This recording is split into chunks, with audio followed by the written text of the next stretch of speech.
పరిణామాలు తాజా రాజకీయాలకు సంబంధించి మనతో మాట్లాడడానికి ఇవాళ చర్చలో జాయిన్ అవుతున్నారు బీఆర్ఎస్ నేత గోస్రా శ్రీనివాస్ యాదవ్ గారు, అదేవిధంగా విశ్లేషకులు జంగయ్య యాదవ్ గారు. గుడ్ మార్నింగ్ అండి.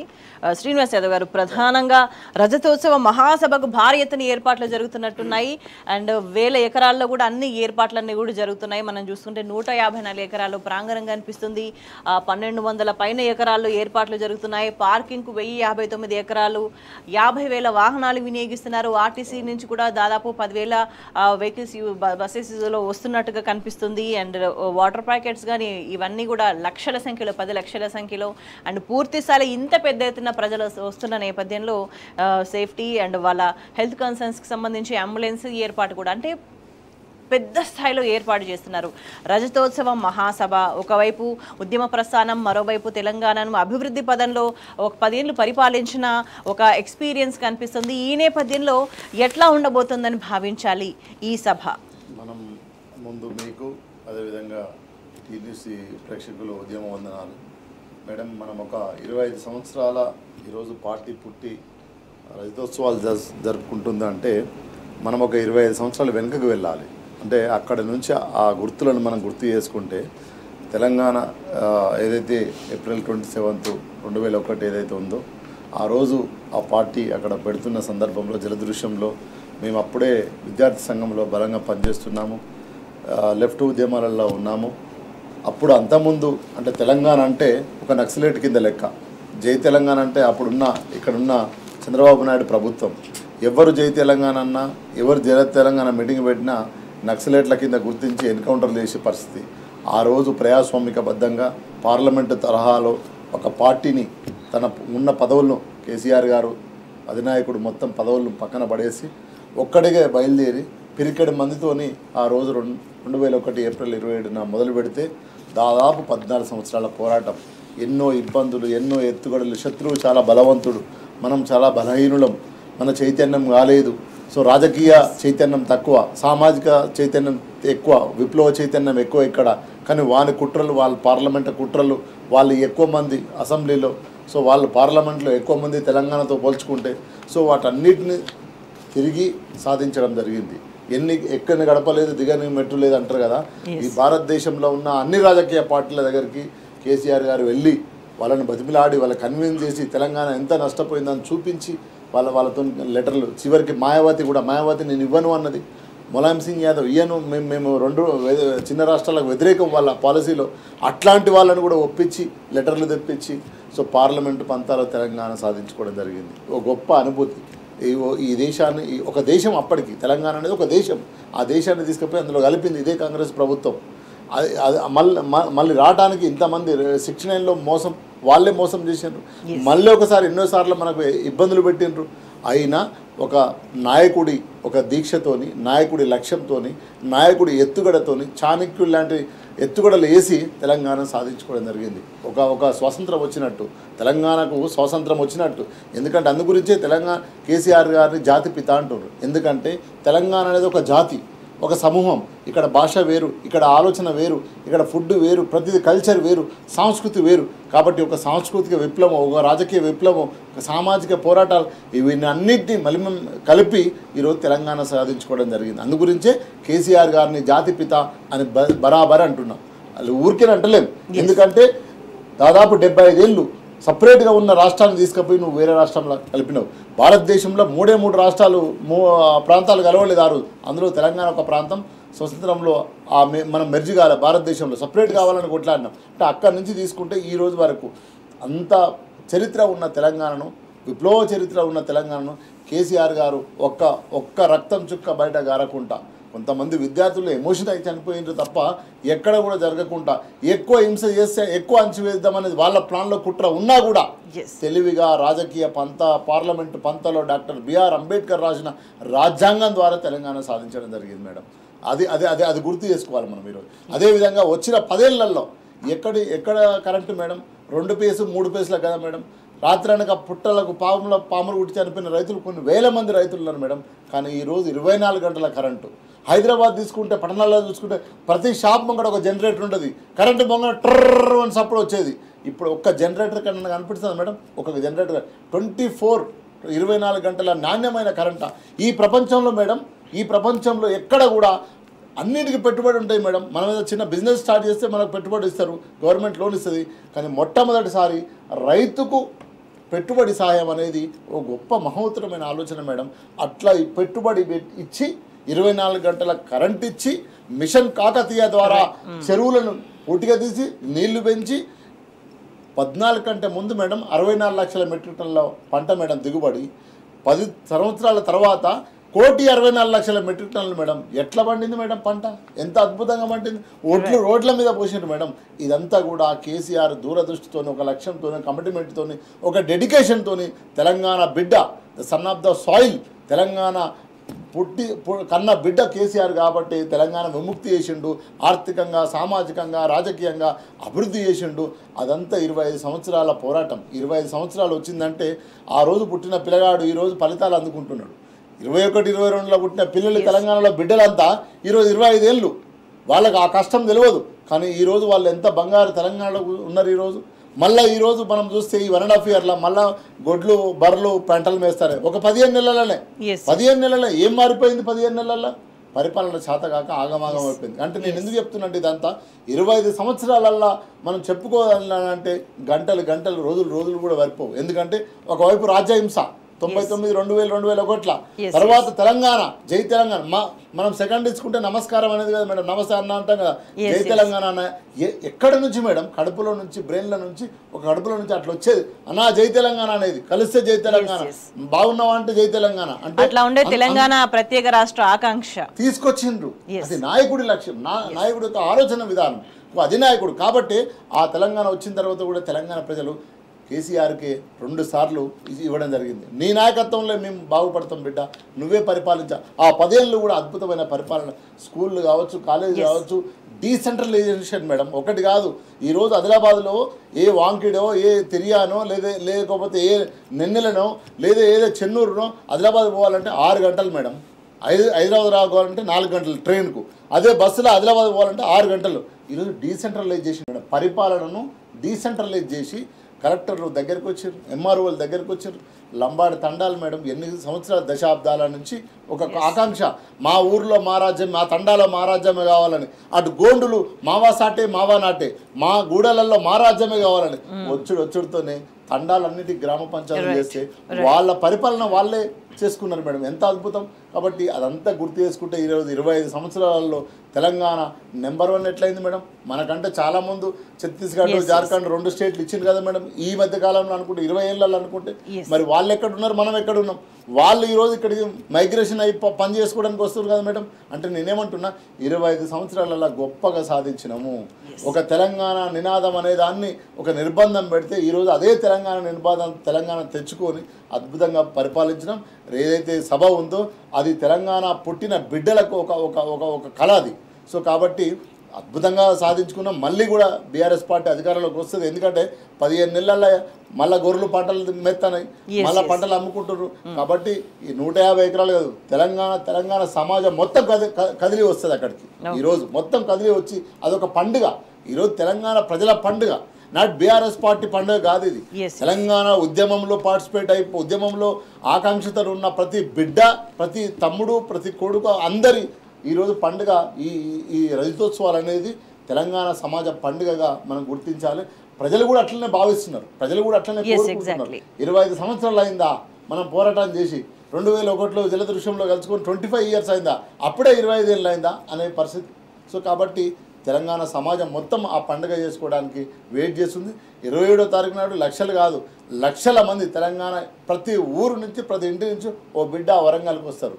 దాంట్లో నో డౌట్. ఎస్ డెఫినెట్గా. కానీ అంటే ఇంత స్థిరంగా కేసీఆర్ హయాంలో అభివృద్ధి చెందిన తెలంగాణను రేవంత్ సర్కార్ ఎట్లా చేసింది, ఎట్లా ఆగం చేసింది, 15 నెలల్లో ఏ స్థాయిలో నిర్లక్ష్యం చేసింది, ఎట్లా సమస్యలు అన్నీ చుట్టుముట్టినాయి, అనేక అంశాలు ఉన్నాయి. మనం వాటి గురించి మాట్లాడదాం. జంగయ్య యాదవ్ గారు, అంటే ఒక స్థిరంగా అభివృద్ధి చెందిన తెలంగాణను మళ్ళీ అధికార మార్పిడి జరిగి వచ్చిన ప్రభుత్వం ఆగం చేస్తున్న సందర్భంలో ఈ రజతోత్సవ సభల ఇంపాక్ట్ ఎట్లా ఉండబోతుంది? ప్రజలంతా కూడా ప్రభుత్వాన్ని ఏ స్థాయిలో విమర్శిస్తున్నారో, ఏ స్థాయిలో ప్రభుత్వం మీద ఆగ్రహంతో ఉన్నారో, ఏ స్థాయిలో ప్రభుత్వ విధానాలను వ్యతిరేకిస్తున్నారో, ఈ సందర్భంలో ఎటువంటి ఇంపాక్ట్ చూపించబోతుందని చెప్పొచ్చు? ఇంతకుముందు పెద్దలు చెప్పినట్లు ఎంతోమంది మహనీయులు ఎంత పోరాటం చేసినా కానీ సాధించలేనటువంటిది ఒక కళ తెలంగాణ సాధన. కానీ దాన్ని పొడుగున్నోళ్ళు, లావున్నోళ్ళు, పొట్టుకున్నోళ్ళు ఎంతోమంది కూడా ప్రయత్నం చేసినా కానీ సాధించలేకపోయారు. ఒక బక్క పల్సని వ్యక్తి సాధించిండు అని చెప్పేసి అప్పుడు మనం కామెంట్స్ బాగా విన్నాం.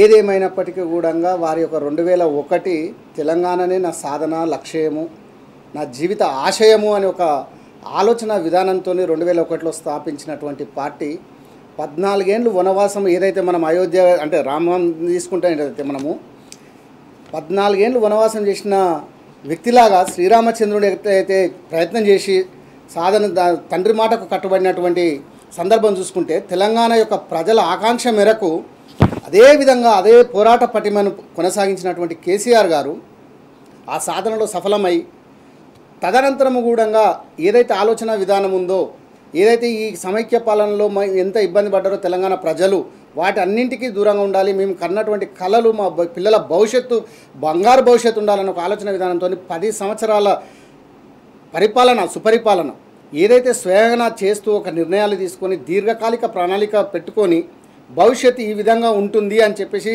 తెలంగాణ అనేది దేశానికే దిక్సూచిగా చూపించినటువంటి మహోన్నతమైన వ్యక్తి. అలాంటి సందర్భంలో ఈ 15 ఏళ్ల కాలంలో పరిపాలన సరే ప్రజలు ఏదైతే ఆలోచించారో 10 సంవత్సరాల పరిపాలన ఇంతకంటే ఇంకా బాగుంటుందని చెప్పేసి నమ్మి కాంగ్రెస్ ప్రభుత్వానికి అధికారం చేపట్టిన తర్వాత ఈ 15 నెలల కాల వ్యవధిలోనే 10 సంవత్సరాల పరిపాలనను మైమరిపించారు రేవంత్ రెడ్డి గారని మనం స్పష్టంగా చెప్పొచ్చు. ఎందుకంటే తేడా తెలుస్తుంది. గతంలో ఉన్నటువంటి సమైక్య పాలన యొక్క మూలాలు కూడా ఈరోజు బయటకు వస్తున్నాయి. ఏదైతే మనం తీసుకున్నామో ఇంతకుముందు గతంలో నీళ్ళు ఎక్కడ, ఇప్పుడు ఎండాకాలం వచ్చిన తర్వాత బోర్లలో, బావులలో నీళ్లు ఉన్నాయంటే ఎన్ని 500 ఫీట్లు వేసినా కానీ నీళ్ళ చుక్క కూడా రావట్లేదు. గతంలో బోర్లే అవసరం లేని పరిపాలన ఉండింది. కానీ ఈరోజు బోర్లు కానీ కరెంటు కూడా, ఇంతకుముందు పెద్దలు చెప్పారు, మీ ఇన్వర్టర్స్ కానీ జనరేటర్స్ కానీ షాప్ల ముందు 10 సంవత్సరాల కాల వ్యవధిలో ఎక్కడ కనపడలేదు. కానీ ఈ 15 నెలల్లో అక్కడక్కడ మనం చూస్తుంటాం, కొన్ని చోట్ల ఇప్పుడు కనపడుతుంది, ఇంకా రావట్లేదు. ధర్నాలు కానీ రస్తారోకోలు కానీ ఇలాంటి సందర్భాలు అంటే ఎక్కడ కూడా కేసీఆర్ గారి పరిపాలన ఒక ప్లానింగ్ ప్రకారం చేసుకొని ఇంప్లిమెంట్ చేసేసి సరే ఎక్కడ ఉన్నా కానీ ప్రజల యొక్క కష్ట సుఖాలలో పాలు పంచుకోవాలి, వాళ్ళ యొక్క కష్టంలో మేము భాగస్వామ్యం కావాలి, మమ్మల్ని నమ్మి ఆ రోజు తెలంగాణకు సపోర్ట్ చేసినటువంటి తెలంగాణ ప్రజల మీద ప్రేమ కానీ మమకారం కానీ వారి భవిష్యత్తు మీద ఆలోచన కానీ ఉండేది. కానీ ఈరోజు మనం తీసుకున్నట్లయితే కాంగ్రెస్ పార్టీ వచ్చిన తర్వాత, రేవంత్ రెడ్డి గారు వచ్చిన తర్వాత వారి కష్ట సుఖాలు తెలియకపోగా మా అధికారమే పరమావధిగా భావించి, అంటే ప్రజలు తెలంగాణ ప్రజలకు ఇచ్చినటువంటి మేనిఫెస్టోలో ఇచ్చినటువంటి హామీలు కానివ్వండి, 6 హామీలు కానివ్వండి, 420 హామీలు కానీ ఇలాంటివి ఏవి కూడా మాకు సంబంధం లేదన్నట్టుగా ఏదో ఎలక్షన్స్లో ఇచ్చాము, అయిపోయింది, ఇప్పుడు మేము అధికారంలో ఉన్నాము, మేము చెప్పిందే మీరు వినాలా, మేము చేసిందే మీరు చూడాలా తప్ప ఎక్కడ కూడా మీ యొక్క భవిష్యత్తు గురించి మాకు సంబంధం లేదన్న విధంగా అక్కడ ఉన్నటువంటి మంత్రులు కానివ్వండి, అక్కడ ఉన్నటువంటి నిర్ణయాత్మకంగా చేసినటువంటి ప్రతి ఒక్కరు కూడా వారి కోసమే ఆలోచిస్తున్నారు. కానీ తెలంగాణ ప్రజల కోసం ఎక్కడ కూడా కనిపించట్లేదు. కనుకనే ఈరోజు పెద్దలు చెప్పినట్టు రేపు జరిగేటువంటి 27వ సంబరం అని ఏదైతే అంటున్నామో మనం, తెలంగాణ ఓన్లీ బీఆర్ఎస్ పార్టీ సంబరం కాదు, అది తెలంగాణ ప్రజలు, తెలంగాణ అని చెప్పుకునేటువంటి ప్రతి ఒక్క వ్యక్తి కళ్ళల్లో కనిపించేటువంటి ఆనందం అని మనం స్పష్టంగా చెప్పొచ్చు. ఇంతకుముందు ఇంటింటికి కూడా ఒక వ్యక్తి వస్తున్నాడు, పార్టీలకు అతీతంగా ఇక్కడ ఆ సభకు రావడానికి చాలామంది సిద్ధంగా ఉంటారు. ఎందుకంటే ఆ రోజు చూసినటువంటి, ఆ రోజు పడ్డటువంటి కష్ట సుఖాలు కానీ ఈరోజు వాటి యొక్క పరిణామాలు ఏంది, ఆ రోజు ఉన్నటువంటి సందర్భాలలో ఎంత కొట్లాడి ఎంత చేసినట్టు ప్రాణాలు కూడా అర్పించడానికి సిద్ధమైనటువంటి వారు కేసీఆర్ గారితో పాటు ఒక్కడై ఆ రోజు స్టార్ట్ చేసినప్పటికీ కూడా కొన్ని లక్షల మందిని తమ నాయకత్వ పటిమ గురించి మీరు స్పష్టంగా చూడండి. ఈరోజు ఏదైతే పవన్ కళ్యాణ్ గారు ఉన్నారో వారు చెప్తారు, తెలంగాణ యొక్క పటిమ మనకు చూడండి, మీరు తెలంగాణ ఏదైతే తెలంగాణలో ఉన్నటువంటి ప్రజలు తెలంగాణ కోసం ఏ విధంగా పోరాడారో వారి పోరాట పటిమను మనం ఆదర్శంగా తీసుకోవాలని చెప్పి గతంలో మనం మీటింగ్లో విన్నాం. అదేవిధంగా కేంద్రం నుంచి వచ్చినటువంటి మంత్రులు కాళేశ్వరం ప్రాజెక్టే కానివ్వండి, ఇంకా మిగతా ప్రాజెక్టులు తీసుకున్నట్టయితే తెలంగాణకు ఒక దిక్సూచిలాగా కనపడుతుంది, అతి త్వర కాలంలోనే వారి యొక్క సాధన అని చెప్పేసి కేంద్ర మంత్రులు కూడా వచ్చి కితాబు ఇవ్వడం జరిగింది. ఇదే కిరణ్ కుమార్ రెడ్డి గారు మీకు తెలంగాణ వస్తే మీరు బట్టలు ఆరేసుకోవాలి కరెంటు తీగల మీద అని చెప్పినటువంటి సందర్భం చూసాం. కానీ బట్టలు ఆరేసుకుంటున్నామా లేకపోతే ఈరోజు పరిపాలన ఏ విధంగా ఉందని అంటే వారు అన్నటువంటి ప్రతి మాటలతోని సమాధానం కాకుండా చేతలతోని సమాధానం చెప్పినటువంటి ప్రభుత్వం ఏదైనా ఉందంటే కేసీఆర్ గారి ఆలోచన, కేసీఆర్ గారి సుపరిపాలన ఎవరు చెప్పకనే చెప్పినట్టు. అంటే జగమెరిగిన బ్రాహ్మణుడికి జంధ్యమేలా అన్నట్టు అభివృద్ధి చూపించారు, ఆలోచన చూపించారు, సంక్షేమం అందించారు ప్రజలకు. కానీ ఇవన్నింటిని కూడా కేసీఆర్ నామరూపాలు లేకుండా చేస్తా అని చెప్పేసి ప్రజలకు నామరూపాలు లేకుండా ప్రజల యొక్క అభివృద్ధిలో భాగస్వామి కాకుండా ఈరోజు కేసీఆర్ గారిని మరిపించడానికి ఏదో ప్రయత్నం చేస్తూ కేసీఆర్ గారి వ్యక్తిగత కక్షతోని రేవంత్ రెడ్డి గారు చేసినటువంటి పరిపాలన ప్రజలకు ప్రతి ఒక్కరికి కూడా తెలిసింది. దానివల్లనే ఈరోజు మనం స్పష్టంగా చెప్పొచ్చు, రేపు రాబోయేటువంటి సక్సెస్ మీటింగ్ ఏదైతే పెట్టుకుంటున్నారో సమరము నిజంగా కూడా వారు అన్నట్టు అది మహాక్షేత్రంగా అంటే యుద్ధక్షేత్రం అయిపోయింది, సంబరాలు చేసుకోవాలి. ఎందుకంటే ఈరోజు మనం 10 ఏళ్లలో చేసినట్లయితే నిజంగా కూడా ఆ 10 సంవత్సరాల కాల వ్యవధిలో చేస్తే అధికారంలో ఉన్నారు చేసిరు అనుకోవచ్చు. కానీ రేపు జరిగేటువంటిదే మీ యొక్క గవర్నమెంట్ ఏదైతే ఇప్పుడు 15 నెలల పరిపాలనకు అక్కడ కనపడుతుంది మీకు అర్థం. నిజంగా కూడా అది సక్సెస్ ఎట్లా ఉంటుంది, ఆ ప్రజల యొక్క ఆనందోత్సాహం ఎందుకు వస్తుంది, ప్రజలు ఎందుకు అంత వస్తున్నారు, ఎందుకు ఇంతగానం చేయవలసి వస్తుంది అని చెప్పేసి అక్కడ స్పష్టంగా అర్థమవుతుంది. కాకుండా కంపారిజన్ చేస్తున్నారు 10 ఏళ్లలో ఎలా విధంగా పరిపాలన ఉంది, అంతకుముందు సమైక్య పాలనలో ఏ విధంగా ఉంది, ఈ 15 నెలల అంటే మూడింటిని బేరేజ్ వేసుకున్నటువంటి సందర్భమే ఈరోజు మనం చూస్తున్నాం. ఎక్కడ చూసినా కానీ ప్రజలు ఏ ఒక్కరు కూడా రైతులు కానీ మహిళలు కానీ విద్యార్థులు కానీ ఎవరు చూసుకున్నా ఎవరి కళ్ళల్లో చూసుకున్నా ఆనందం లేదు, ఆశలు మాత్రమే ఉంటున్నాయి. ఎందుకంటే వారు ఆశల పల్లకిలో ఊరేగించారు తప్ప ఏనాడు కూడా వారిని కనీసము ఆ స్థాయికి తీసుకెళ్లడానికి ప్రయత్నం చేయట్లేదు. కావున ఇవాళ రేవంత్ రెడ్డి గారి పరిపాలనకు కేసీఆర్ గారి గత పరిపాలనకు కంపారిజన్ చేస్తూ రేపు మీటింగ్ సక్సెస్ అవుతుందనైతే నేను ఆశించు. రైట్ శ్రీనివాస్ సార్, అంటే ఒకవైపు తెలంగాణ గతంలో ఎట్లా ఉండేది, కానీ ఇవాళ ప్రతి రోజు కూడా ఎక్కడ చూసినా అన్ని సమస్యలే. అండ్ ప్రధానంగా భూములకు సంబంధించి రేవంత్ రెడ్డి ప్రధానంగా ఏం చేస్తున్నాడంటే భూములను చెరబడుతున్న పరిస్థితి కనిపిస్తుంది. ప్రధానంగా ఈ హెచ్సియు సంబంధించి 400 ఎకరాలకు సంబంధించి తీవ్రమైన వివాదం నెలకొంటుంది. విద్యార్థులు అక్కడ విద్యార్థి సంఘాలంతా కూడా వ్యతిరేకిస్తున్న సందర్భం. సో వాస్తవ పరిస్థితి ఒకలాగుంటే ప్రభుత్వం అబద్ధాలు చెప్తుంది, రేవంత్ రెడ్డి అసెంబ్లీలో దీనికి సంబంధించి అబద్ధాలు చెప్తాడు, అబద్ధాలు మాట్లాడతాడు. ఎట్లా చూడాల్సిన అవసరం కనిపిస్తున్నది? తెలంగాణ పోరాటం మొదలుపెట్టిందే మా భూములు మాకే కావాలని, మా నీళ్లు మాకే కావాలని, మా వనరులు మాకే, మా ఉద్యోగాలు మాకే, మా పరిపాలన మాకే, మా అస్తిత్వం మాది. అంటే మా దాని మీద ఇంకొకరు పెత్తనం చేస్తే ఇంకొకటి అమ్ముతేనే ఇంకొకరికి ఇస్తేనే అదానికి అంబానికి ఇస్తేనే అంటేనే ఒప్పుకోలేదు అనేది స్పష్టంగా తెలంగాణ ఉద్యమం ఒక లైను. అందులో భాగంగానే లగాచర్లలో ఎవరికో నువ్వు కంపెనీకి భూమి ఇస్తావంటే లంబాడి తల్లులు ఒక సైరన్ ఊదిండ్రు. అంటే వాళ్ళు జంగు సైరన్ ఊది నిన్ను మేము ముఖ్యమంత్రిగా వేస్తే నువ్వు మమ్మలను జైల్లో పంపిస్తావని స్పష్టంగా తిరుగుబాడు. అదేవిధంగా రామాయంపేటలో ఏదైతే అదానికో అంబానికో ఇస్తానంటే భూములు అక్కడ కూడా తిరుగుబాటు చేసిండ్రు. ఈరోజు ఏ భూములు అమ్ముతానంటే కూడా అంటే నేను ఎందుకు చెప్తున్నంటే ఇది ఇక్కడ ఇక్కడ ఉన్న అస్తిత్వాన్ని కాపాడుకుంటూ ఆర్థిక సామాజికంగా ముందుకు తీసుకుపోవాల్సి. గతంలో బీఆర్ఎస్ పార్టీ మన ప్రభుత్వం స్పష్టంగా బీఆర్ఎస్ ప్రభుత్వం అద్భుతంగా కేసీఆర్ గారి నాయకత్వంలో ముందుకు తీసుకుపోవడం జరిగింది. ఈరోజు మరి ఎందుకు వచ్చింది అంటే అమలుగానే హామీలు ఇచ్చిండ్రు, వాళ్ళు 6 గ్యారంటీలు ఇచ్చిండ్రు. ఈరోజు 6 గ్యారంటీలలో ఏ ఒక్క గ్యారంటీ కూడా ఇవ్వలేదు. అప్పుడే ఇవాళ తీసుకుంటే 2000 అవ్వా, మీరు రేపు తీసుకుంటే 4000 అవ్వా, పింఛను మీరు ఆగని రవ్వా అని మాట్లాడాడు. కౌలు రైతులకు ఇస్తా, కౌలు కూలీలకు ఇస్తా, ఎల్ఏకి ఇస్తా, మల్లెకి ఇస్తా, ఇట్లా చెప్పారు. మొత్తం అబద్ధాలే. ఈరోజు వాళ్ళ అబద్ధాలను నిన్న అసెంబ్లీలో కేటీఆర్ గారు ప్రశ్నిస్తుంటే ఒకటే డైలాగు, తెలియదు గుర్తులేదు మర్చిపోయినా, తెలియదు గుర్తుకు లేదు మర్చిపోయినా, ఇంతే తప్ప ఒక్క స్కీమ్ అన్నా ఒక్క పథకం అన్నా అమలుపరిచిండ్రా? ఈరోజు 4000 పింఛన్ ఇస్తాను మా అయ్యా వాళ్ళకు ఇచ్చినావా? 2 నెలలు డుమ్మా కొట్టినావు, 2 నెలలు ఇవ్వలేదు. అదేవిధంగా మా ఆడబిడ్డలకు 2500 ఇస్తాను, ఏ ఆడబిడ్డకన్నా ఇచ్చినావా? అదేవిధంగా మా చెల్లెళ్ళు పెళ్లి చేసుకుంటే తులం బంగారం ఇస్తున్నాను, ఏడిచ్చినావు నాయన? నీలాంటి జర్నలిస్టు ఇప్పుడున్న ఆర్థిక మంత్రి గొప్ప మేధావైన బట్టి విక్రమార్క గారిని మీలాంటి జర్నలిస్ట్ అడిగినరు, తులం బంగారం సాధ్యమవుతుందా? సాధ్యం ఎందుకు కాదు, మేము అభివృద్ధి చేస్తాం, మేము సంపద సృష్టిస్తాం, మేము బంగారం సృష్టిస్తాం, భూమిలో నుంచి బంగారం తీసుకొస్తాం, ఆర్థికవేత్తలతో మాట్లాడుతున్నాం, చిదంబరంతో చింతిస్తున్నాం, చేసి మేము ఈ బడ్జెట్లో పెట్టాం. పెళ్ళి అయిన ప్రతి చెల్లెకు తులం బంగారం, ఏ చెల్లెకైనా తులం బంగారం ఇచ్చిండ్రా? ఏ చెల్లెకన్నా ఒక తులం కళ్యాణ లక్ష్మి లేని పరిస్థితిలో ఉంది. అంటే నేనేమంటున్నా అంటే మీరు 6 గ్యారంటీలు ఇచ్చి మీరే లక్ష్యాన్ని పెట్టుకున్నారు. ఏమని?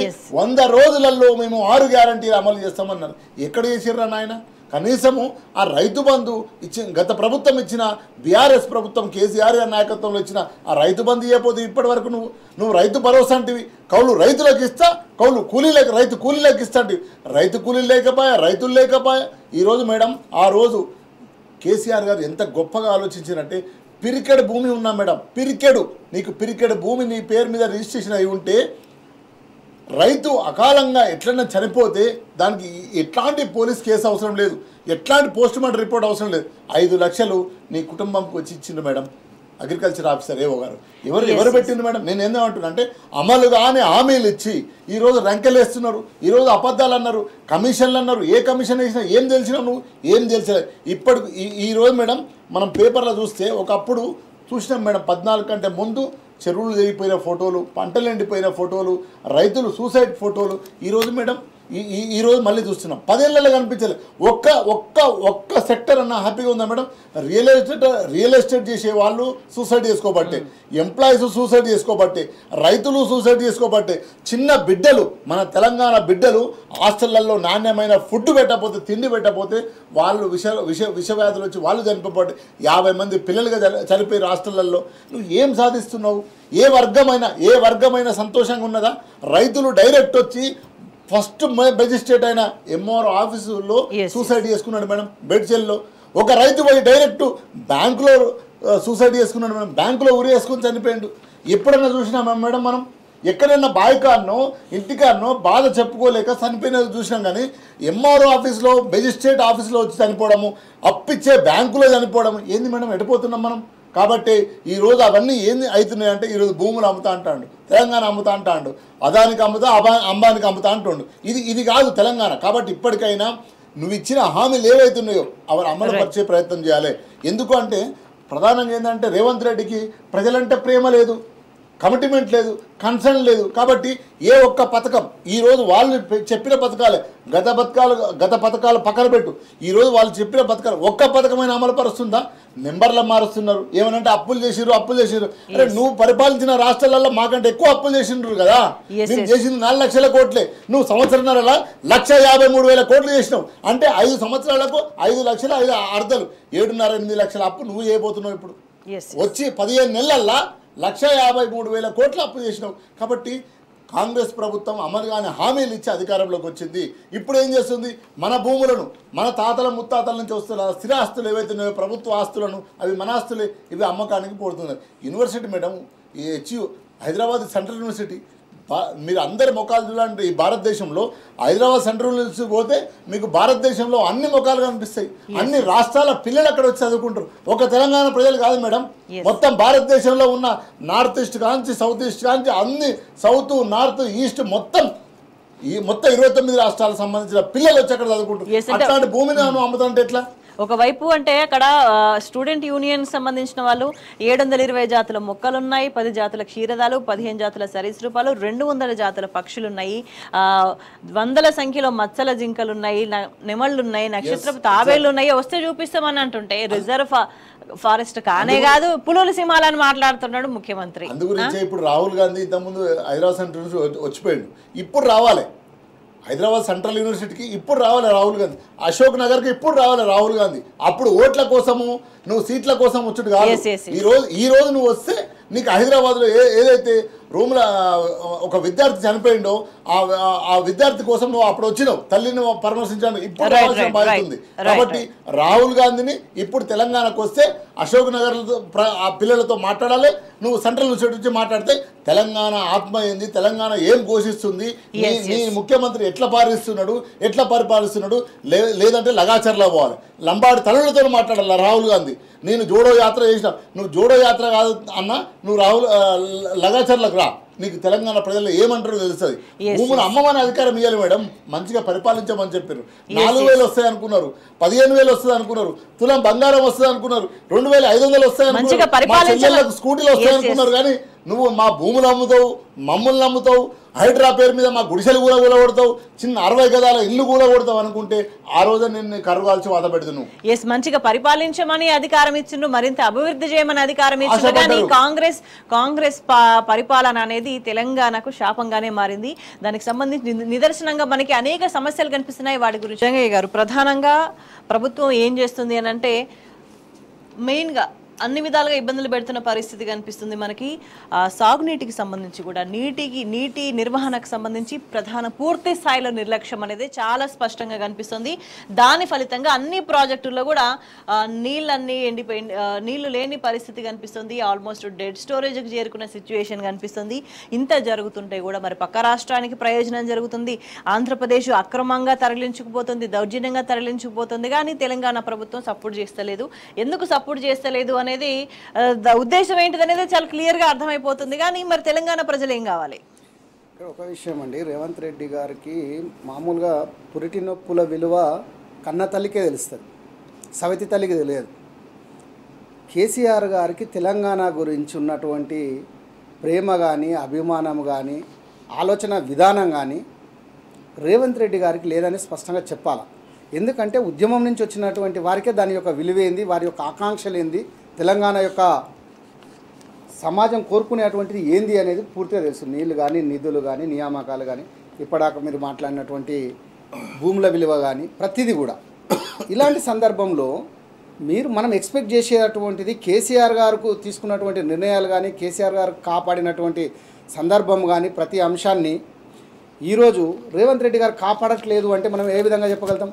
ఆ రోజు నీళ్ళ గురించి పోరాటం చేసిన సందర్భంలో వారికి తెలుసు నీళ్లు ఉంటేనే పంటలు వండుతాయి, పంటలు వండితేనే భవిష్యత్తు బాగుంటుంది, రైతు బాగుంటాడు, రైతు బాగుంటేనే రాష్ట్రం బాగుంటుంది, రాష్ట్రం బాగుంటేనే దేశం బాగుంటుంది అనే ఒక ఆలోచన విధానంతో దూరదృష్టితోని వారికి సరిపడేటువంటి కరెంట్ ఇస్తేనే వారి బోరు బావులని చేస్తారు. అదేవిధంగా చెరువులను పూడిక తీయాలి, అక్కడ చెరువులు పూడిక తీసినట్లయితేనే మిషన్ కాకతీయ ద్వారా చెరువులు నింపాలి.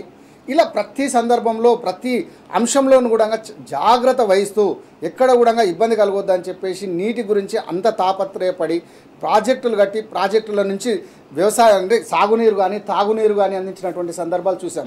కానీ ఈరోజు వాటి అన్నీ రెడీ చేసిన అన్నీ అంగట్లో ఉన్నప్పటికీ అల్లు నోట్లో శని ఉందన్నట్టు తెలంగాణని అన్ని విధాలా సమకూర్చి అంతా రెడీగా పెట్టినప్పటికీ కూడా దాన్ని కాపాడేటువంటి పరిస్థితిలో ఈరోజు రేవంత్ రెడ్డి గారు గత 3 నెలల్లో పరిస్థితులు చాలా భిన్నంగా అయిపోయినాయి.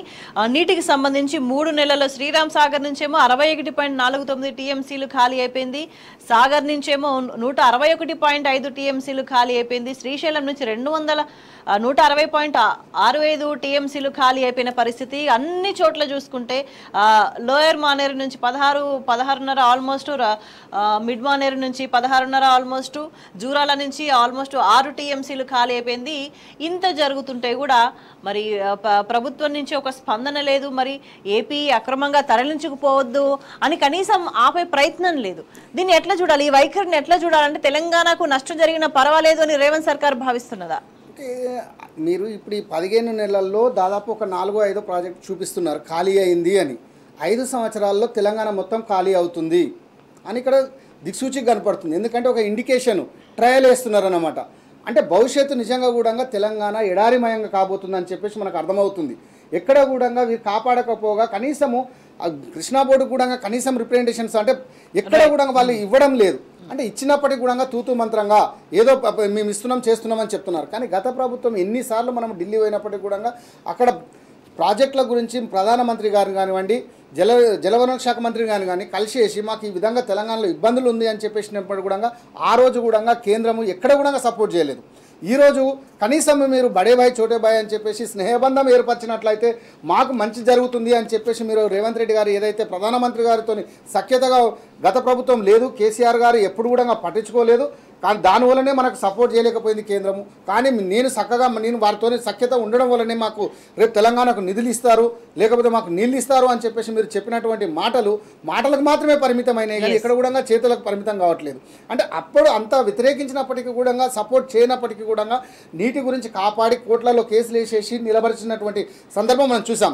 కానీ ఈ రోజు కనీసము నువ్వు కోట్ల కేసు లేకపోయినా పర్వాలేదు, కానీ కనీసము పక్కనున్నటువంటి రాష్ట్రము అంటే ఏదైతే చంద్రబాబు నాయుడు గారు తరలించుకొని పోతున్నటువంటి నీటిని, అక్రమ నీటిని ఎందుకు అరికట్టలేకపోతున్నారు? ఎందుకు మీరు దాని మీద యాక్షన్ తీసుకోలేకపోతున్నారు? దానివల్ల మీరు వచ్చినటువంటి ఉపయోగం ఏంటి అంటే తెలంగాణను ఎడారిగా చేస్తూ ఆంధ్రాను మాత్రం సస్యశ్యామలం కోసం అని చెప్పేసి మీరు మీ గురువారికి గురుదక్షిణ కింద ఇస్తున్నారు అని చెప్పేసి ఇక్కడ తెలంగాణ ప్రజలలో ఒక ఆలోచన విధానం రేకెత్తింది ఆల్రెడీ. ఎస్ అంటే శ్రీనివాస్ గారు, అంటే గోదావరి బేసిన్ కావచ్చు, కృష్ణా బేసిన్ కావచ్చు, ఇతర ప్రాజెక్టులు ఏమైనా కావచ్చు, అన్నిట్లలో కూడా దుస్థితే నెలకొన్నది. మరి సాగునీటి అవసరాలు ఎట్లా, కొన్ని చోట్ల తాగునీటి అవసరాలకు కూడా ఇబ్బంది ఏర్పడ్డ పరిస్థితే కనిపిస్తుంది. సో ఏం జరుగుతుందని భావించాలి, మరి రాబోయే రోజులు ఎట్లా గడవాలి? అదే మేడం, అంటే ప్రజల మీద కన్సర్న్, ప్రజల మీద ఒక లైన్ ఆఫ్ ప్రేమ ఉండకుంటే పరిపాలకు అవకాశం వస్తే ఇట్లనే ఉంటుంది. ఎందుకంటే గతంలో కేసీఆర్ గారు తెలంగాణ వచ్చిన తర్వాత ఏదైతే బొంబాయి బతుకులు, దుబాయ్ బతుకులు, పాలమూరు బతుకులు వచ్చిన 2-3 ఏళ్లలో ఆగిపోయింది. ఎందుకు ఆగిపోయిందంటే చెరువులు నింపిండ్రు మిషన్ కాకతీయ ద్వారా, అదేవిధంగా ప్రాజెక్టులు కాళేశ్వరం ద్వారా నీళ్లు అందివ్వడం, ఏదైతే అదేవిధంగా మిషన్ భగీరథ ద్వారా ఇంటింటికి నీళ్లు ఆడబిడ్డల రవికలు మొత్తము మోసి కాయలు పడేది, తువాలలో వేసుకొని మోసిన మా అవ్వలకు, మా అక్కలకు మిషన్ భగీరథ ద్వారా నీళ్ళు ఇచ్చిండ్రు. ఎందుకు చెప్తున్నా ఈ 3 విషయాలంటే, ఇమ్మీడియట్లీ ప్రాజెక్టు కట్టలేము, కానీ మిషన్ కాకతీయ ఏదైతే ఉందో ఇమ్మీడియట్లీ ఉన్న కాకతీయులు మనకిచ్చిన సంపద ఏదుందో అది అప్పటి వరకు తాంబాలలాగా ఉన్న చెరువులను తోలి గోరెల్లాగా చేసి ఇమ్మీడియట్లీ నీళ్లు గ్రౌండ్ వాటర్ పెంచడం జరిగింది. ఇమ్మీడియట్లీ 1-2 ఇయర్లనే. అదేవిధంగా దాంతోపాటు కాళేశ్వరం కట్టడం జరిగింది. సో ఇట్లా దూరదృష్టితోని ఆలోచించి నీళ్ళ కోసమే కదా మన పోరాటం అంతా.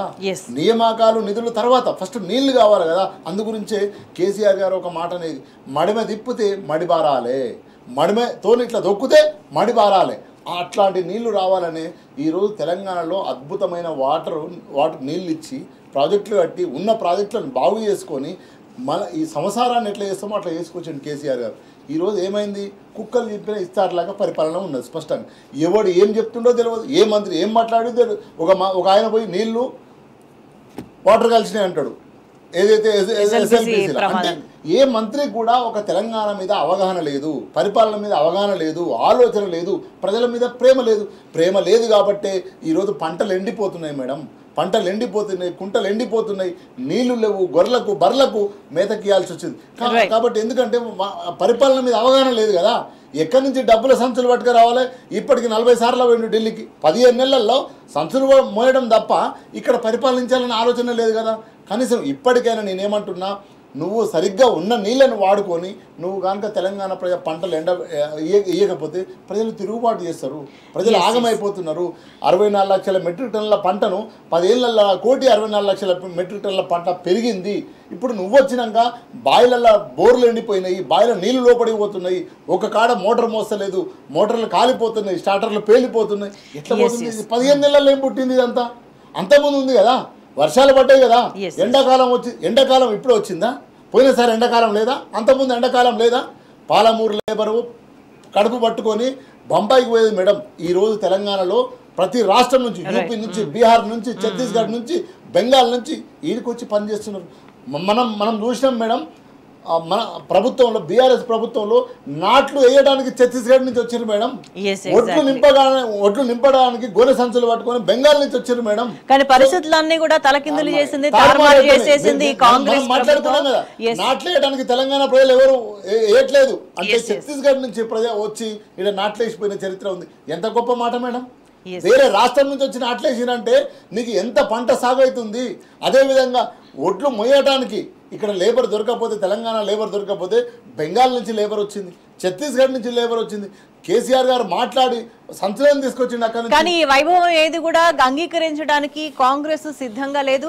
అవన్నీ కూడా ప్రజలు మరిచిపోవాలనే ఒక దురుద్దేశంతోనే ప్రయత్నాలు చేసుకుంటా వస్తుంది. అంటే పరిపాలనని గాలికి వదిలేయడంతో పాటుగా ఎక్కడైతే ప్రధానంగా ఆర్థిక వనరులు, ఎక్కడైతే ఇన్కమ్ జనరేట్ అయ్యే ఉన్నదో వాటన్నిటిని కూడా ఎవరికి కట్టబెడుతుంది, కాంట్రాక్ట్లు అనేది ఎవరికి కట్టబెట్టే ప్రయత్నం చేస్తుంది, దీని వెనుక ఎటువంటి మతలబు దాగి ఉంది, వీటికి సంబంధించి కూడా ప్రధానంగా చర్చ జరుగుతుంది. జంగయ్య గారు, ప్రధానంగా ఈ టెండర్లను ఎవరికి రావాలని ఒక ఉద్దేశపూర్వకంగా చేస్తున్నారు, ఎవరికి ప్రాజెక్ట్ పనులు అప్పచెప్తున్నారు, ఎవరికి కట్టబెడుతున్నారు కాంట్రాక్ట్లు అనే దానికి సంబంధించి ప్రధానంగా చర్చ జరుగుతుంది. వివాదం రేగుతానే ఉంది కంటిన్యూస్ గా అనేక అంశాలకు సంబంధించి. ఇప్పుడు తాజాగా చూసుకుంటే జలమండలి టెండర్లకు సంబంధించి చూస్తే 5,383 కోట్లతోని తాగునీటి పనులు చేసేది ఉంటే కొంతమందికి మాత్రమే కట్టబెట్టేట అంటే ఈ వ్యవహార శైలి చాలా పెద్ద పెద్ద కంపెనీస్కి కూడా, అంటే పెద్ద పెద్ద పనులు చేసే సామర్థ్యం ఉన్న కంపెనీస్కి కూడా అంతు చిక్కట్లేదు. ఎందుకు ఇట్లా పర్టికులర్ రిస్ట్రిక్టెడ్గా ఉంది? ఎవరికి కట్టబెట్టడానికి ఈ విధంగా ఉన్నాయి టెండర్లు అనేది కూడా ప్రశ్నార్థకం అవుతుంది. ఇక్కడ ఒకటేనే మనం తెలంగాణ ఒక సామెత చెప్తుంటాం, వడ్డిచ్చేవాడు మన వాడైనప్పుడు ఏ బంతిలో ఎక్కడ కూర్చున్నా కానీ అందుతుంది అన్నట్టు. అంటే చేసేవాడు మనవాడు, అంటే ఇచ్చేవాడు మన వాడైనప్పుడు ఎవరికైనా ఇవ్వచ్చు టెండర్స్.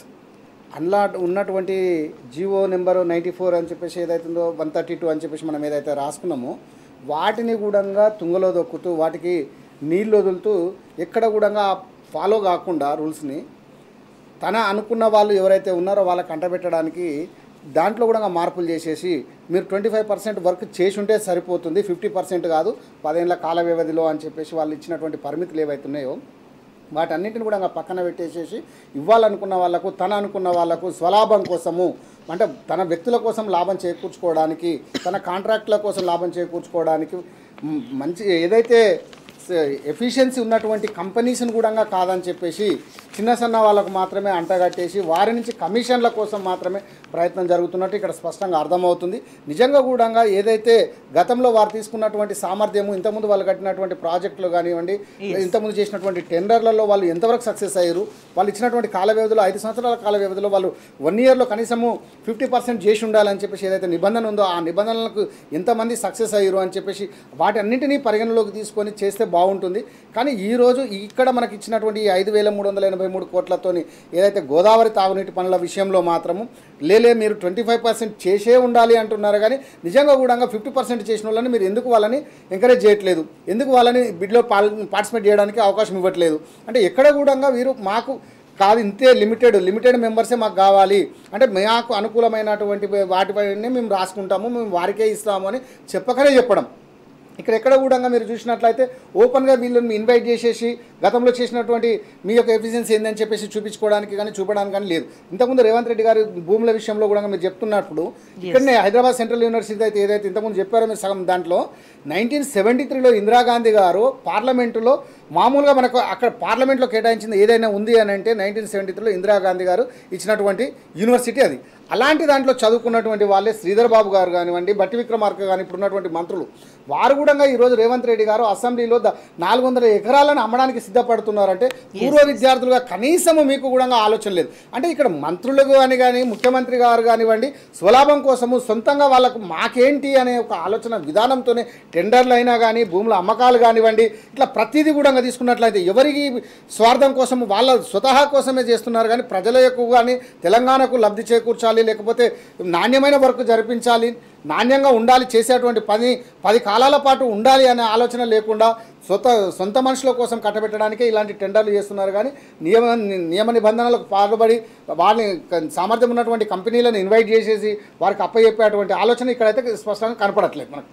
అంటే ఇంకా ఎన్ని విధాలుగా తెలంగాణకు నష్టం చేస్తూ ఉంటుంది ఈ ప్రభుత్వం అనేది కూడా ప్రజలు ఆలోచిస్తున్నారు. ఎక్కడ చూసినా ఎక్కడ కూడా పరిపాలనను పట్టించుకోరు, హామీలు అమలు చేయరు, కావాల్సిన పనులు చేయరు, ఏ వ్యవస్థను కూడా నడవనివ్వరు, ఏ శాఖను కూడా సమర్థంగా నిర్వహించరు. ఇంకోవైపు చూసుకుంటే పనులు కూడా సరిగా సాఫీగా సాగనివ్వని పరిస్థితి కనిపిస్తుంది. అంటే ఒక క్వాలిటీ ఆఫ్ లైఫ్ లేకుండా చేస్తుంది కాంగ్రెస్ తెలంగాణ ప్రజలకని భావించాల్సిన అవసరం కనిపిస్తుందా? 100%. కానీ ఇప్పుడు ఎందెందు వెతికినా అందందే వారి అనుచరులను నింపుతున్నారు కదా. అక్కడ మీరు టెండర్లో తీసుకున్నా కానీ లేకపోతే భూముల విషయంలో తీసుకున్నా కానీ ప్రాజెక్టులలో తీసుకున్నా కానీ ఎక్కడ తీసుకున్నా తన మార్కు చూపించుకోవడానికి మాత్రమే ఈరోజు ప్రభుత్వం ముందుంటుంది. కానీ ప్రజల యొక్క ఏవైతే మౌలిక వసతులు సమకూర్చాలో వాటిని పక్కకు పెట్టేసేసి వాటన్నింటిని పక్కకు పెట్టేసి వారి స్వార్థం కోసం వ్యక్తిగతంగా వారి కోసమే చూసుకుంటున్నారు. కానీ మీరు అన్నట్టు ఎక్కడ కూడా ఏ రంగంలో కూడా ఒక నియమతోని నిష్ఠతోని ఉంటూ ముందుకు సాగుతున్నటువంటి సందర్భం ఎక్కడ కూడా కనపడట్లేదు. ఇక్కడ రేవంత్ రెడ్డి గారు ఎంతసేపు చేస్తున్నటువంటి సందర్భం మనం చూస్తున్నాము. మేము విద్యాశాఖ నా దగ్గరే ఉంటుంది, హోంశాఖ నా దగ్గరే ఉంటుంది, నేను ఇందులో మార్పులు చేస్తాను అని చెప్తున్నారు. కానీ దాదాపు 15 నెలల కాల వ్యవధి అయినప్పటికీ కూడా ఇప్పటికీ కూడా ఒక నిర్దిష్టమైన ప్రణాళికతో ముందుకు పోయినటువంటి సందర్భం ఎక్కడ కూడా కనపడట్లేదు. ఇక్కడ మీరు స్పష్టంగా మీరు చూసినట్లయితే ఏదైతే భూములని కేటాయించేస్తామో మేము హెచ్సి దాంట్లోని అమ్మేస్తాము, అక్కడ ఎవరు లేరంటే విద్యార్థులు మాత్రం తిరగబడ్డారు, మనం చూసాము ఆల్రెడీ. అంటే విద్యార్థులకు కూడా తెలుసు అక్కడ జరుగుతున్నటువంటి ఏంటిది. ఇంతకుముందు లగచర్ల విషయం తీసుకున్నా కానీ అక్కడ ఏం లేదు అని చెప్పడం, అక్కడ అంటే కొడంగల్ నియోజకవర్గం అయినప్పటికీ కూడా సొంత నియోజకవర్గం కూడా మీరు వదిలిపెట్టట్లేదు. బయట భూములు ఈరోజు హైదరాబాద్కు జీవ గుండెకాయ అంటిది అని చెప్పేసి ఆ రోజు ఇందిరాగాంధీ కానీ ఎవరు మన సరోజినీ నాయుడు గారు కూడా పార్లమెంట్లో అనౌన్స్ చేసిరు, ఇది హైదరాబాద్కు ఆక్సిజన్ లాంటిది ఎస్యూ అని చెప్పేసి. దాన్ని కూడా ఇందిరమ్మ రాజ్యం అని చెప్పుకున్నటువంటి మీరు ఈరోజు ఇందిరాగాంధీ ఇచ్చినటువంటి యూనివర్సిటీనే మీరు క్యాన్సిల్ చేస్తున్నారు. అంటే అందులో ఉన్నటువంటి భూములనే అమ్ముతున్నారంటే రేపు తెలంగాణని ఎక్కడ తాకట్టు పెడతారు, ఎక్కడ అమ్ముతారు, ఏం మిగిలిస్తారు? మీరు ఇంతకుముందు వచ్చినప్పుడు మీరు ఏదో మేము లంకె బిందెలు ఉన్నాయనుకొని వచ్చినాము, ఈరోజు కుండలు ఉన్నాయని చెప్తున్నారు. మీరు కుండలను కూడా కరగదీసి మొత్తం నేలపాలు చేసేటువంటి సందర్భం కనపడుతుంది కదా అని ఇక్కడ మనం స్పష్టంగా చెప్పొచ్చు ఈ విషయంలో. రైట్ శ్రీనివాస్ గారు, అంటే చైనాకు సంబంధించిన ఈ ఎలక్ట్రానిక్ కార్ల తయారీ సంస్థ BYD రాబోతుంది. సో ఈ నేపథ్యంలో అప్రిషియేట్ చేసిండ్రు. సో అది వస్తున్న సందర్భంలో KTR అంటే గతంలో తాము అనుసరించిన EV అండ్ DSS పాలసీస్ వల్ల వచ్చిందని, సో తెలంగాణ అభివృద్ధి చెందాలని అసెంబ్లీలో గత 2-3 రోజుల్లో మాట్లాడిన సందర్భాల్లో కూడా తెలంగాణ మరింత అభివృద్ధి చెందాలి, అభివృద్ధి చెందే విధంగానే ఉంటాం, మంచి జరిగితే సంతోషిస్తాం, మరింత బాగు చేయండి, మీరు మంచిగా పరిపాలించండి, చిన్న వయసులో సీఎం అయినరు, తెలంగాణను బాగు చేయండి, తెలంగాణ ప్రజలు గోసపుచ్చుకోకండి అని చెప్పి ఒక పాజిటివ్ నోట్ అనేది కనిపిస్తుంది. ఒక పాజిటివ్ నోట్లోనే యాక్సెప్ట్ చేసి అన్నింటిని రిసీవ్ చేసుకున్న సందర్భం కనిపిస్తుంది.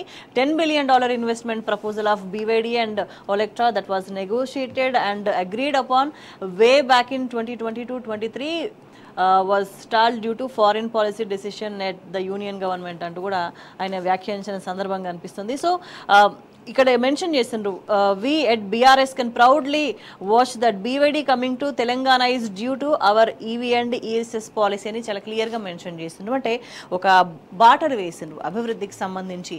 ఆ పాలసీస్ అన్నీ కూడా ఉండడం వల్లనే, వాటిని సమర్థంగా చూసుకోవడం వల్లనే, అవి సరళతలు ఉండడం వల్లనే అన్నింటినీ ఇన్వెస్ట్మెంట్స్ని తీసుకొచ్చి గతంలో అభివృద్ధి చేసిన సందర్భం కనిపిస్తుంది. సో ఎట్లా చూడాల్సిన అవసరం కనిపిస్తుంది, ఎట్లా అర్థం చేసుకోవాలి? ఈ ప్రభుత్వం గతంలో ఎటువంటి వైభవం ఉండేది, ఎటువంటి సరళంగా ఉండేది, అభివృద్ధికి సంబంధించి ఏం చేయాలనేది ఈ ప్రభుత్వం ఏం నేర్చుకోవాలి? మొదల్లో ఏంటంటే పరిపాలించే నాయకుడికి పాజిటివ్ యాటిట్యూడ్ ఉండాలి, అంటే అనుకూల ధోరణి ఉండాలి. అంటే మన మిత్రపక్షమైన శత్రుపక్షమైన ఒక మంచి సలహా ఇచ్చినప్పుడు రిసీవ్ చేసుకునే పాజిటివ్ యాటిట్యూడ్ ఉండాలనేది స్పష్టంగా మన KTR గారు చెప్పారు. ఇంకో విషయం ఏంటంటే పక్క రాష్ట్రాలకు వెళ్ళినప్పుడు, రాష్ట్రాన్ని దాటి వెళ్ళినప్పుడు, మీరు చెన్నైలో మనం జరిగిన మీటింగ్కు మీరు 36% అంటే నేను దాన్ని సపోర్ట్ చేస్తూ you are the CM, state CM, protect చేసే డిఫెన్స్ చేసే పరిస్థితిలో నేను చేసిన అంటే మన దగ్గర ఎన్ని ఇబ్బందులు ఉన్నా కూడా వేరే రాష్ట్రం పోయినాక నిన్ను కాపాడే ప్రయత్నం చేశా, అది నా వ్యక్తిత్వం అని చెప్పడం జరిగింది. ఎప్పుడైనా కూడా గత పరిపాలన జరిగిందనే ఏదైతే పాలసీలు ఉంటాయో వాటిని పాజిటివ్ యాటిట్యూడ్ మోడల్లో తీసుకెళ్ళినప్పుడు ఇంకా మంచి పాలసీలు రావడానికి ఉంటుంది. అంతేగాని గత ప్రభుత్వాన్ని మొత్తం నేను ధ్వంసం చేస్తా, వాళ్ళ పాలసీలు నేను ఏమి ఉంచను అంటే అది అభివృద్ధి లైన్ కాదు. కాబట్టి ఇప్పటికైనా ఏంటంటే మనం ఇక్కడ ఉన్న ముఖ్యమంత్రికి ఏంటంటే కంప్లీట్ నెగిటివ్ ఆలోచన.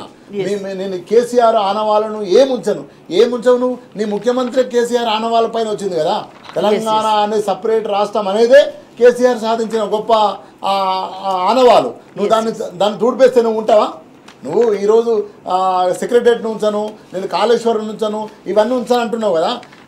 KCR ఆనవాళ్ళు ఏది ఉంచను అంటున్నావు. KCR ఆనవాళ్ళు అంటేనే తెలంగాణ సాధించిందే KCR ఆనవాళ్ళు. నువ్వు ఆనవాళ్ళని ఎట్లా దూడు చేస్తావు? ఒకవేళ దూడు చేస్తే నువ్వే ఉండవు కదా నాయన.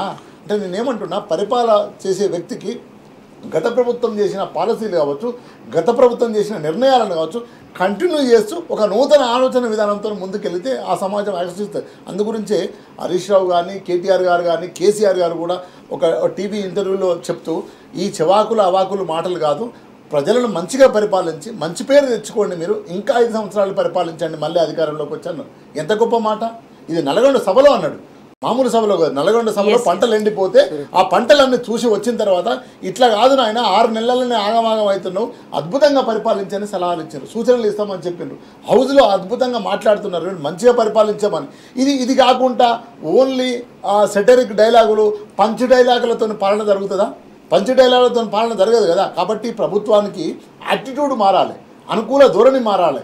అటిట్యూడ్ మారినప్పుడే నువ్వు ఏం చేసినా మంచిగా ఉంటుంది ప్రజలకు అంటే. అంతేగాని గత ప్రభుత్వం ఆనవాళ్ళు తీర్చేస్తా, గత ప్రభుత్వంలో చేసిన పథకాలన్నీ రద్దు చేస్తా అంటే అది కాదు కదా. ఇప్పుడు కేసీఆర్ గారు ఒకటి చెప్పారు, ఆరోగ్యశ్రీ చాలా బాగుంది, దే కంటిన్యూడ్. అది గత ప్రభుత్వం అయినా మన శత్రువు పరిపాలించిన వాళ్ళు అయినా కూడా మనం కంటిన్యూ చేసినాం. ఎందుకు చేసినాం? అది అవసరం ఉంది, మంచి పథకం కంటిన్యూ చేసినాం. ఆరోగ్యశ్రీ అనే కంటిన్యూ చేసినాం కానీ దాన్ని ఏం చేయలే కదా. అట్లా ఆ ఆలోచన విధానం ఉన్నప్పుడు మాత్రమే తెలంగాణ ప్రజలు అభివృద్ధి వైపు ప్రయాణం చేస్తారు, నిన్ను ఆశీర్వదిస్తారు. కానీ ఆ పాజిటివ్ యాటిట్యూడ్ లేకుండా ఎప్పుడు నెగిటివ్ యాటిట్యూడే, ఎప్పుడు తిట్టడమే, ఎప్పుడు మాట్లాడమే, పేగులు తీసేస్తా, కళ్ళు అల్టిమేట్ గా ప్రభుత్వ విధానం ఎట్లా ఉండాలంటే ప్రజల మేలు కోరే విధంగా, ప్రజలకు మంచి చేసే విధంగానే ఉండాలి తప్ప ప్రజలకు నష్టం చేసే విధంగా ఉంటే ఇప్పటికైతే ఎక్కడెక్కడ సమస్యలు వస్తే ప్రజలు తిరుగుబాటు చేస్తున్నారు అనేక వర్గాల వాళ్ళు. ప్రభుత్వం వీటన్నిటిని ఎదుర్కోక తప్పదు అనేది స్పష్టమవుతుంది. చర్చలో పాల్గొన్న శ్రీనివాస్ గారికి, జంగయ్య గారికి ధన్యవాదాలు. That's all for the స్టేడియో.